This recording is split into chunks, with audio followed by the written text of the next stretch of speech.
Welcome back, everyone, to Flick the Switch. We're at our last panel discussion now. We're still joined by a couple of watch parties. So I think the Redbank Plains Youth Hub has just joined us now. So welcome. Hope there's a cheer out there. We can't hear you, so we're just assuming you're having a good time. And also Ipswich State High is still on. And we had earlier YMCA Springfield Lakes Community and Redbank Plains State High School. So welcome. You can go to the Flick the Switch page and make questions and comments and contributions there, so please make sure you do that. Final session. We've got our panellists here. We're looking at employment and independence. We've had lots of great questions, so to kick us off, I'm going to allow our panellists to introduce themselves, starting with Amanda. Thank you. Good afternoon, everyone. My name is Amanda Majerison. I am the CEO at ICYS, Ipswich Community Youth Service. I've been working with young people in the Ipswich community for 16 years. Good afternoon. My name is Rhys Banks. I'm the CEO for Regional Development Australia for Ipswich West Moreton. I've been doing this role for 5.5 years, and I did the same role in Central Queensland for 5 years. Hi, my name is Luca, and I'm a young Indigenous business owner in Ipswich. What up, fam? My name's Molly. Molly Mackay. I'm a proud employee of Ipswich City Council. Bit of background info. I graduated as the vice captain at Ipswich State High School. And shout out to Mr. Riley if you're still watching. Shout out to Mr. Riley. Good afternoon. My name is Councillor Nicole Jonick. So I just got elected on the Ipswich City Council in April of this year. I am also an accountant at my firm in Goodna. And I have been an accountant for 17 years. Good afternoon, my name's Belinda Howard. I am the General Manager at Mighty Minds, and I've also been an educator in Ipswich for about 8 years and an educator in Queensland for about 15. Well, hi everyone, my name's Sarah Mitchell. I'm a career development practitioner at the University of Southern Queensland. I'm just based up on the hill at the Ipswich campus. And we've been working with, we work with students, but we also work with a lot of prospective students, and we have lots of conversations about what people might like to be doing with their lives. Hi everyone, I'm Rosalind Bowd and I am Lincoln Launch at Redbank Plains, and I work with the young people in Redbank Plains that haven't transitioned after finishing school, and I help them decide what would be the right pathway from there. Well, welcome everyone. Let's get into a good meaty conversation, hopefully. So I'm going to start with Molly. Young people have expressed a range of views that highlight the barriers that they experience as they become independent. So things like housing, finances and access to transport. So Molly, you're an independent young woman. You work for the council, as you said. Can you describe what the journey to independence has been like for you? What have been the enablers and blockers on that journey? Well, I have been living independently since I was 14, and it has been very, very challenging. With the negatives come the positives, and I think the positives is just how much community support I had, and even very close friends who have helped me a lot throughout the journey as well. And it's just like, it is really quite amazing how many people who don't have to help you choose to help you. And I think just having that big support network was really great to have. Some of the negatives is like the impact on your mental health, obviously, when you are disadvantaged, and it is quite a struggle to get the courage up to ask for help from places, especially when you've asked and the answer is not helpful as well. So I think that's a big deterrent to ask for help again in the future. Yeah. There's a lot in that, Molly, around kindness and support. And it sounds like your friends were really key supporters in that process for your independence. Yeah, I had a massive support network with close friends, and like I even had friends that when I was unable to live at home anymore, I couch surfed quite a fair bit until I found residence, and even then, like my friends didn't have to help me, but they paid my rent until I could get on Centrelink, and it's just they're massive things to me, and I'm so appreciative of it, and I don't think many people, I'm lucky for that. yeah. Thank you for sharing your story, Molly. It's noticing those blockers for you too. This certainly came up in some of our panel conversations earlier around, well, the impact of mental health is so integrated in all of this. Where did you find you had good experiences with services or weren't turned away? What were those experiences like for you, if you can think back and remember? That's a big reason why I'm advocating so hard, is because it was so difficult to find any services or any information on where to get help or anything like that. And like I said, like my one of my school teachers, she paid for driving lessons for me. Like, it's just really great to have that support, and I don't think I would have been where I am now if I didn't.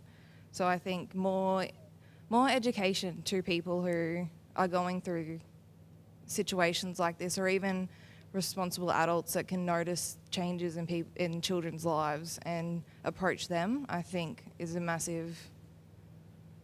would be a massive help as well.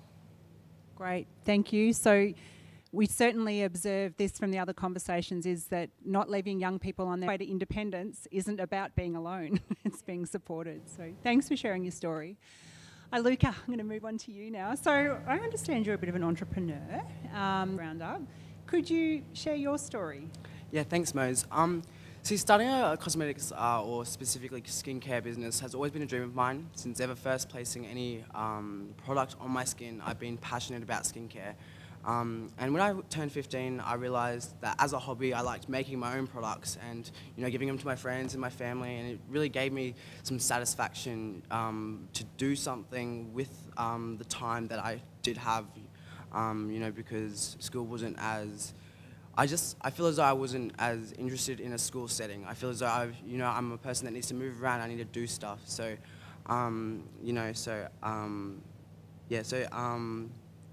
So I've always set my standards for my future much too high.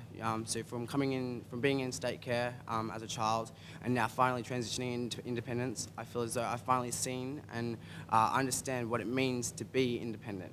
So at the age of 17, just the start of this year, I finally felt as though people started to see me as an adult or a young adult rather than a child or a reckless teen. So I decided to put my idea into progress. I bought all of the ingredients for my first product, for my first line, Karenya Cosmetics. I bought all of the packaging, started my website, and now I'm at the point where I'm ready to sell. I've sold some products already.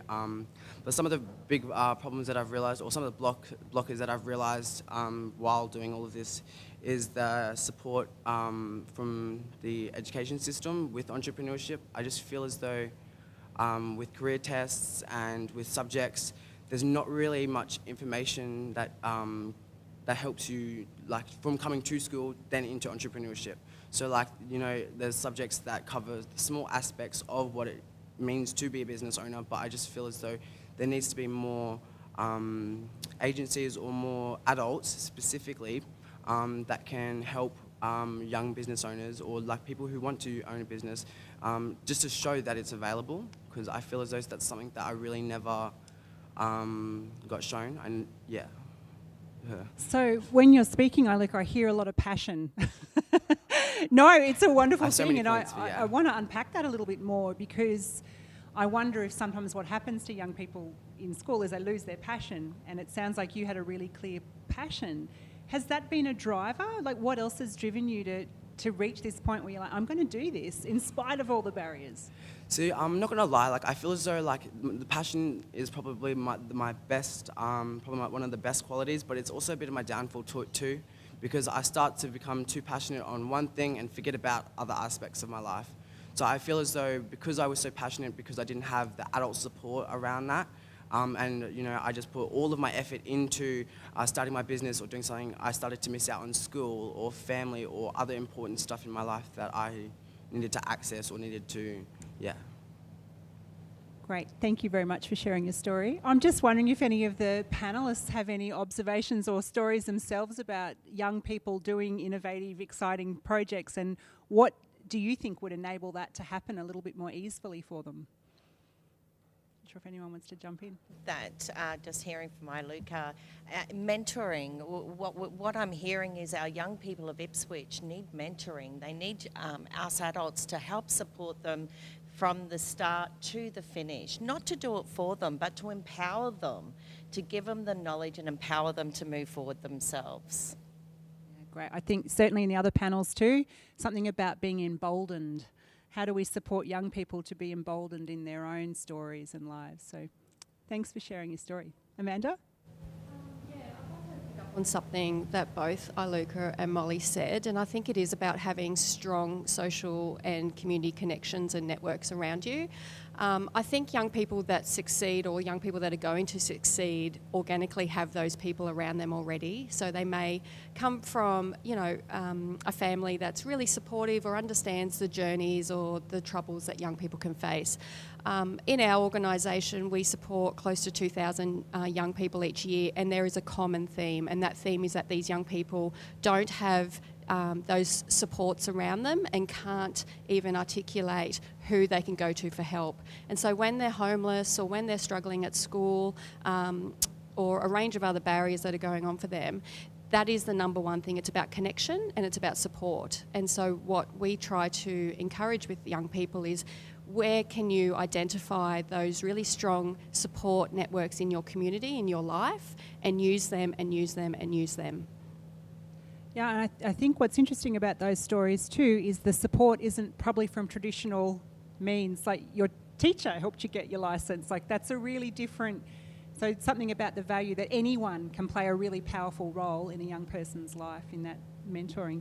Sarah? I was just going to comment upon the entrepreneurial mindset that Luca was talking about, and I think I also see that in Molly, and I suppose within an organisation you were talking about advocating, and we refer to that as an entrepreneurial spirit. So having that ability to drive something from inside, and that's what you're doing as well. So in a way you're both demonstrating similar types of mindsets, and I think it's a challenge for us both within an education system and also within a community, because the entrepreneurial mindset that we value as a community, we all talk about innovation and letting people be entrepreneurial. It challenges the traditional education system, and so that's why it's difficult to find it. And so in the universities, we're all trying to provide opportunities for students, and I think schools are trying to do it in a little way, but having those sort of innovation hubs and participating in those hackathons and more of that would probably help to inspire and help individuals feel supported in their business ideas, but also not just externally, but also for people like Molly from inside an organisation. Can that be just as powerful? Molly? I have another note to touch on is just something that Andrew Fechner said in the first session is having a centralised place that where you can go to get accurate information from. And I think as a young person, the most important thing to me is once I've explained something, I want to leave and felt listened to and respected, not discouraged, if that makes sense. Yeah, and I think it fits with the point about being entrepreneurial. Like, are you listened to? Do people actually take you seriously? What's that been like for you, Iluka? Have people taken you seriously? At what point did people go, oh, this is serious? Yeah, so it actually has been really difficult, especially like from being in care and not having like any immediate adult family members that could help me with, like, especially the legal side, like going to get a bank account for my business or going to get an ABN, like all of this stuff where I did it independently at the start, and then when my age was found out, like there was a lot more questioning, I had to show my website, I had to show my product, I had to, so much more, I had to do so much more just to prove how dedicated and how hardworking I am just for my business. So I feel as though if it was made a lot, I feel as though if the problem is that there's a fine line between where people look at teens and I feel as though they either look at you as, you're a reckless child, or you're not mature enough, or you are mature, or you're too mature. Like, and that's the problem. Like, I feel as though a lot of adults are making that decision for themselves rather than, yeah. So there's a question for me there about how do adults get out of the way to support young people? So thank you both for sharing your stories. I'll move on to some other questions now. So opening up for anyone who'd like to answer, what are your personal big dreams regarding employment and independence for young people in Ipswich? You all work in this space. Sure, at night time you have some dreams about how you would like to see things. Anyone?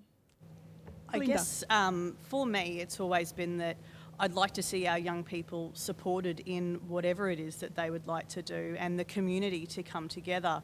I know at times I've found blockers for young people when I'm trying to get them housing, or when I'm trying to support them getting into doctor's surgeries or going to get their tax file number and ABNs, because these days, in order to get a tax file number or to get a Medicare card, a lot of the time you need to be able to get online.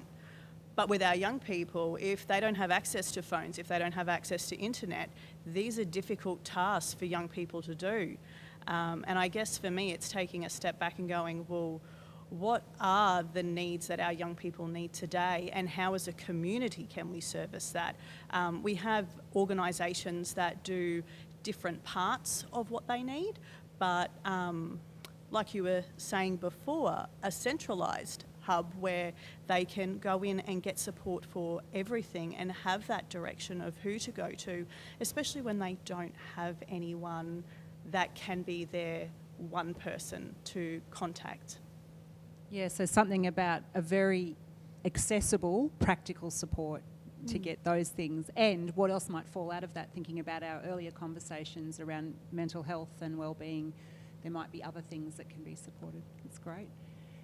Amanda, you 2,000 young people you support? Yeah, look, I think Roz made a very good point earlier around mentoring, and I really think there's an opportunity there for our young people and our business community or our educators or whoever those people are that our young people aspire or want to engage with or learn from, partner with, walk with.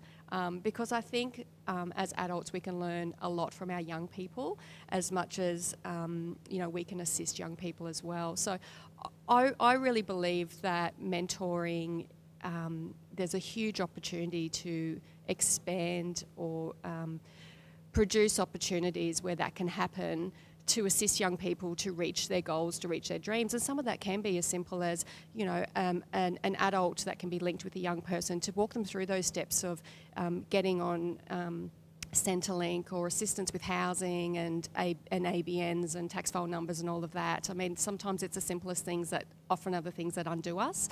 And so I wonder, I think that's a great thing just to maybe pin in regards to whether we can progress a conversation around how mentoring can support our young people in our community. And a thought that just came to me listening to Molly's story, actually it was other young people who supported her. So how could we skill young people to do the co-mentoring, like peer mentoring for so if someone's good with forms, they might, and paid employment, like what are the opportunities to really embolden that kind of mentoring? Because it sounds like for you, that journey was, your mates really held you in it. Yeah, and they are also young people, like you said, as well. That's great. So, Reese, been very quiet. Just big dreams. Have you got some big dreams around employment and independence for young people in Ipswich? Yeah, unfortunately, I'm like the oldest one here by a long way. So I feel a bit of a fraud being here. So I'll just go on, I'll use examples of, say, my two who are both like university educated, but they're in Rockhampton, but it was never their dream to go to university. It was their dad's dream, so they really had no choice in it. So there was that. So here I think that some of the, picking up on some of the issues there, which I explained to them growing up, is the world is just paperwork. Like you just got to learn how to fill up paperwork. And my son, who's a school teacher, said they should run a course, like a subject, just how to do paperwork, because it's just insane. And what was mentioned earlier, there is no central place to go to get assistance with that, and that's kind of designed on purpose because people get funding to do certain things and other people get funding to do other things. So you're never going to really join the dots. It's a really, really complicated. And back to Molly's point too, like both my kids considered their friends all through school and uni as their mentors. So they actually help each other out. How do I get an AB? And they go, we don't know. So they actually do it together, and somebody will make a mistake or get off the internet or get their phone cut off or whatever. And so they kind of, but again, they're very lucky to have a close group of friends that way. But again, that was the environment that they had at the time, and I can only imagine what it was like if you didn't have that, which would be very, very difficult. But there are a lot of support groups here. It's just knowing you don't know what you don't know. There's almost a support group or an agency that can also do almost everything that's been said today. It's just finding them, which is really, really complicated. Back to the dreams here, I would just like to see everybody who wants to be educated. We need to make it, and whoever wants a job to get a job. And as I discussed earlier, we need to make it a lot easier to find a job. It is, like for young people out there, it is really complicated, it is really convoluted, and the only thing I could suggest to help them is, like for example, myself in the last 5 jobs I applied for over the last 20 years, I've known the person on the selection panel. Both my kids got their first job because they knew somebody at Foodworks or at the pizza restaurant. They knew somebody. So if I have any form of advice, is really, really network. And it's not like talking to adults, it's actually talking to your own friends who may know a job going, or they may know of a course coming up. And it could also be like your sporting group, your art group, whatever. But the more you get known, the more people you know, the easier it will be, because somebody will know somebody who goes, I can help you with the ABN number, or I know somebody who needs a part-time job, they're a barista, or whatever. So yeah, that would be my things for this region, is to make it a lot easier for young people to get into education, and to make it easier to get them a job, whether it be a full-time, part-time, whatever, because we do not make it easy at all. Okay, thank you very much, Reese. Nicole, now it's since April, I think, since you've been in council. Yes. And I'm sure you've had many conversations. What's quick your 6 kind months. of vision around independence and employment for young people in Ipswich? Look, big question, but I think that there's a link to teaching our kids social skills and networking, and the ability to reach out and find people that will give them the help, and most of the time that will link back to mental health, so anxiety around social situations. So it's a really complex question, but I know when I was in school, the big question was, what do you want to do? And I'm like, well, I've got to pick something really fantastic now, because if I don't, then, so I'm going to be like a dolphin trainer or a veterinarian, but I didn't actually have passion for any of that. And I think that kids just need to know that it doesn't have to be perfect.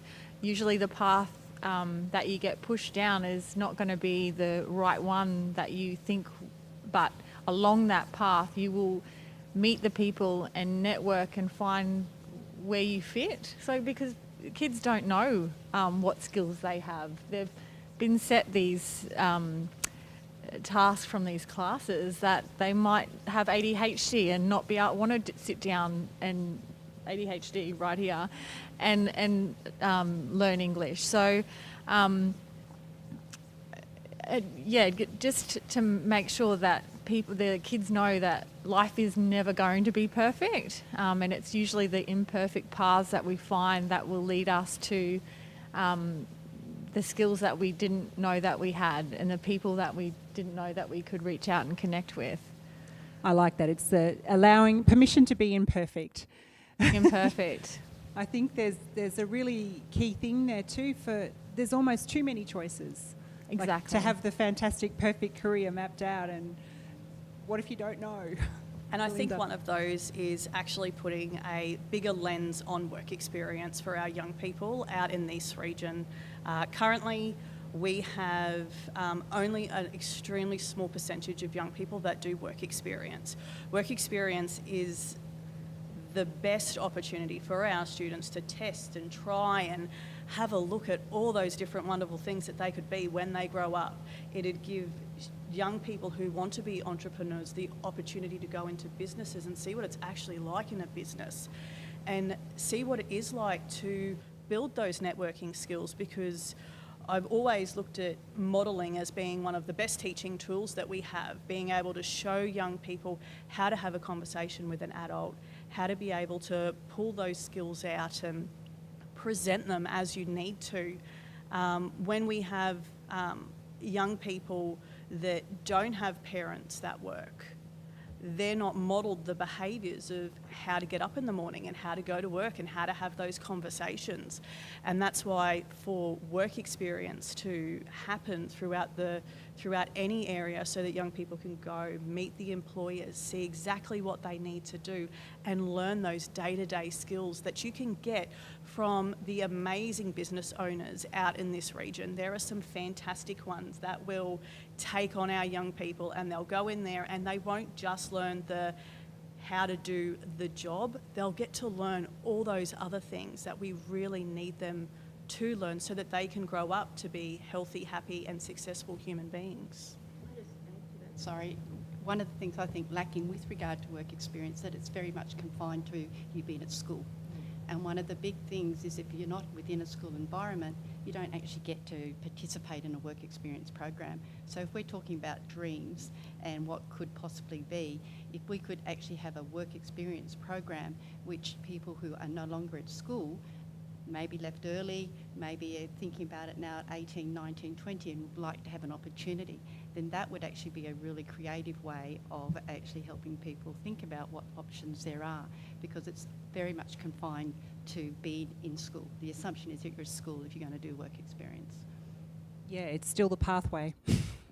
There might be little offshoots in it, but it's still the predominant pathway. I also think that, like Molly said, there's a lot of pressure for young people in high schools to decide who they want to be and what they want to do before they even get a chance to be 18. I'm 45, I still don't know what I want to be when I grow up. So how is a 17-year-old going to know that?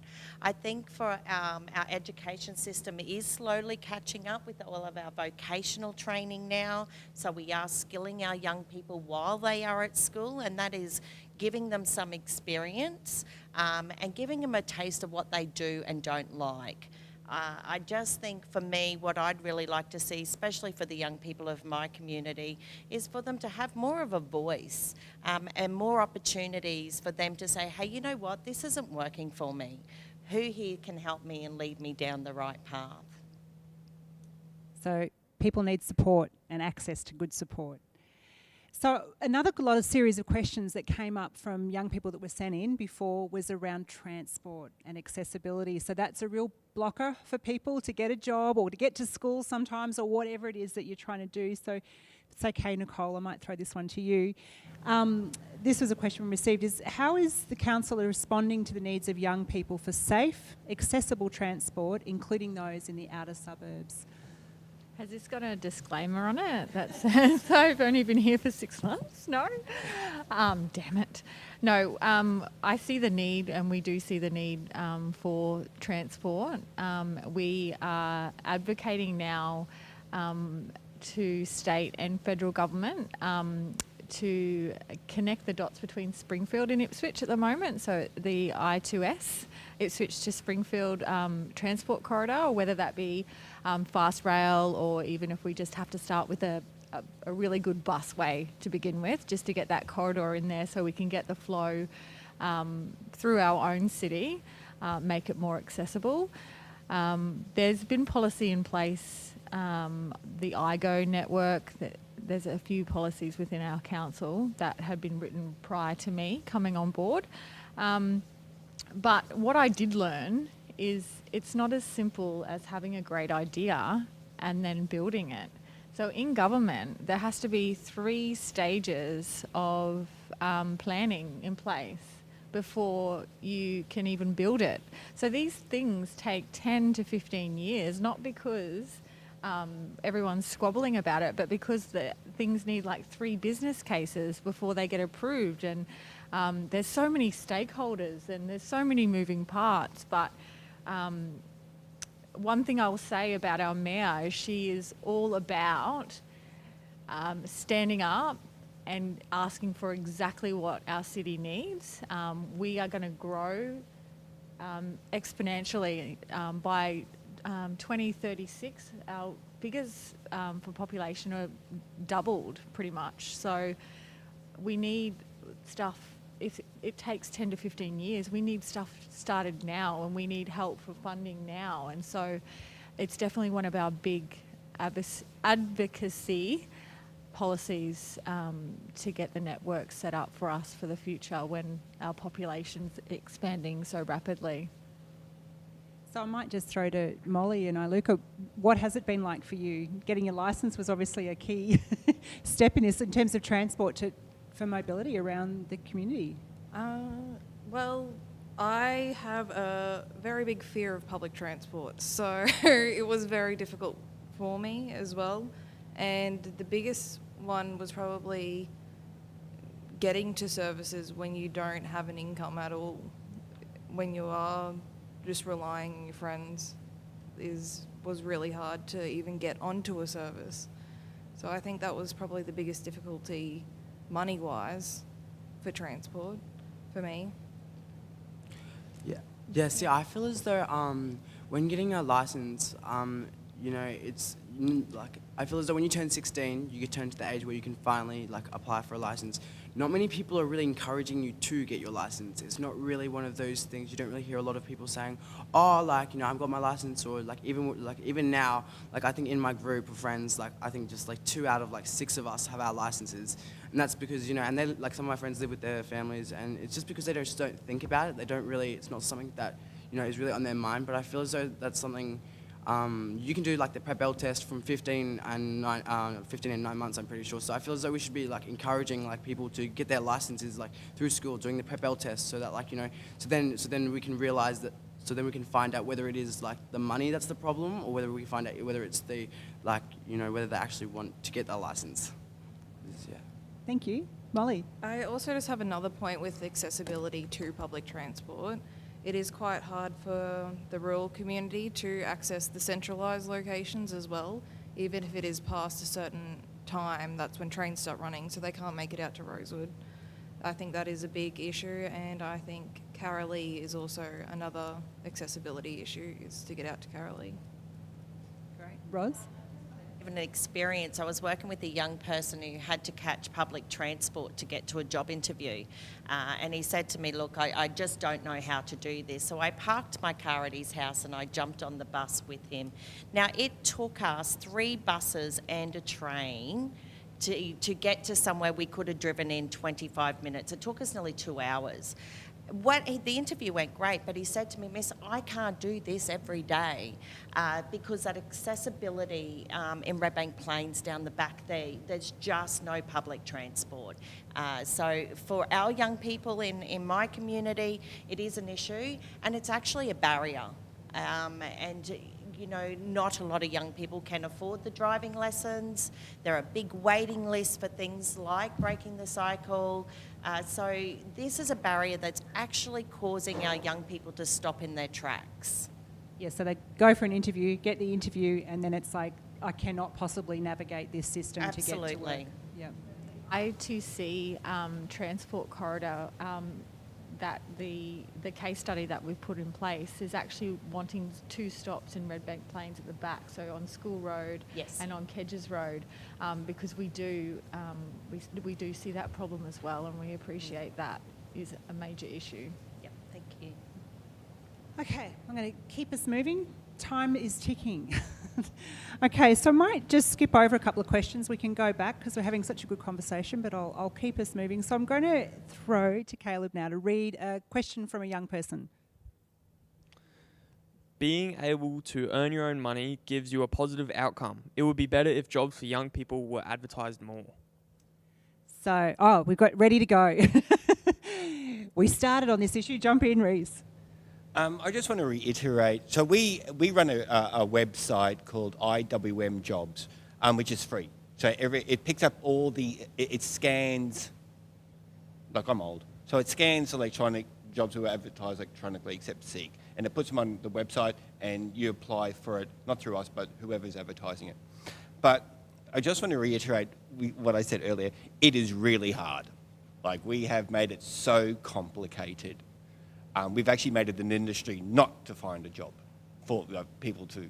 No, it is. So the only thing I can give an experience from even myself, like coming from, Housing Commission Gales, trying to find a train to get into the city, so this goes back centuries, so this is not just just this thing here, the couple quick things. Again, that networking which we mentioned earlier, and I might not use the word networking, I might just say being able to communicate, or just the friendships and the people that you know. So it's who you know, right? So it's not what you know, it's who you know. And that's, again, it's been going for centuries, and it does work. It really does work. So get to know as many people as you can, and get to know, and just ask people, do you know if there's a job going? That simple. Have a resume ready all the time, just in case. Get practice in talking to adults. So as a young person, get the confidence to actually be able to talk to an adult, not as in how you talk to another young person, but actually how do you talk to an adult. And just getting that confidence. So the more you do it, it's going to be really painful, and it's going to be really bad at first, but you're going to get better at it. And again, just reiterate, you have friends who know of jobs going. So just ask more friends, and ask more people at your sporting group, or whatever connections that you have. And again, don't give up, because it's going to be really easy to give up. You're going to get knocked back for about 30 jobs before you get one, which also, back to the two here, just their resilience, it's just amazing, which is the number one thing I think every young person should get better at or learn, is resilience, because all of us here aren't doing the same job that we did the first day we joined the workforce. So I think all of us have changed careers, and again, it's not whatever you do at uni or TAFE or whatever, that's not the be-all and end-all, but the number one thing is, just do not give up, and do not take it personally if you don't get a job. It's nothing to do with you, really. It could be a number of other factors, but to get to know lots of people and lots of friends, and just ask. Just literally put your hand up and go, does anybody know if there's a job going? So I'll jump to Molly. I wonder about resilience, or is it endurance? It's the number one thing that we should be actually helping. But how do you get resilience? You've usually got to endure some stuff, and it's that's hard, if you're going through a hard path as well. So Molly, what's your perspectives on advertised jobs? I just think, it was just a comment, how to talk to adults, that I think adults should learn how to talk to young people as well. I think that's a big part of it, because not only can they help us, we can help them as well. I know technology is changing a lot, and businesses can improve so much by having our knowledge in their business, and I think that's something that a lot of businesses should take on board as well. I was lucky enough to get a traineeship through council that with their traineeships they focus on hiring disadvantaged and mothers returning back to work, and I think that was such a great opportunity for me, because now I've been full-time with council for 3 years. So, yes. Yeah, so advertising that actually targets people who need employment most. Yes, yeah. Great. Nicole, you had a comment? From a different perspective, but from a business's perspective, and being a small business owner, it's actually really difficult for us to advertise jobs and to know where to advertise jobs to target the right people that we want to target. So I've got a job going right now at my firm for a part-time family-friendly accountant, so flexible work hours. I can spend $500 to $5,000 trying to get that job filled. I've done a free Facebook ad at the moment and put my feelers out, and had no real connection or hits back in my direction. But I think that small business owners are the biggest employers, so if we could have someone that would make us feel better to employ a younger person, give us some techniques to help us feel that we can connect and feel that we've got the support there to take a younger person on as a trainee, would get that ball rolling in a way. And I wonder how much more loyalty you might get in that sense too, when people are given those opportunities. Yeah, definitely. Belinda, you had a comment? Yeah, and I guess listening to Molly, all of our young people these days, the majority are fantastic on social media. I know that there is some really good things happening to get jobs out there. I know that Orion Springfield, the shopping centre, on their page, they are constantly putting up photos of jobs, and we keep showing all of our students. I know Riverlink as well. So I think that for young people these days, it's and for business owners these days, going outside the normal Seek and Jura and actually looking at how can I get my business out there and how can I find that business, and using those community links. I know that Amanda has put up jobs on her Facebook page, and I know that, I'm pretty sure if a business owner, please correct me if I'm wrong, if a business owner came and told you, I've got 3 jobs for young people, can you please put this on my page? I know that Amanda constantly is looking for young people and she's constantly supporting them.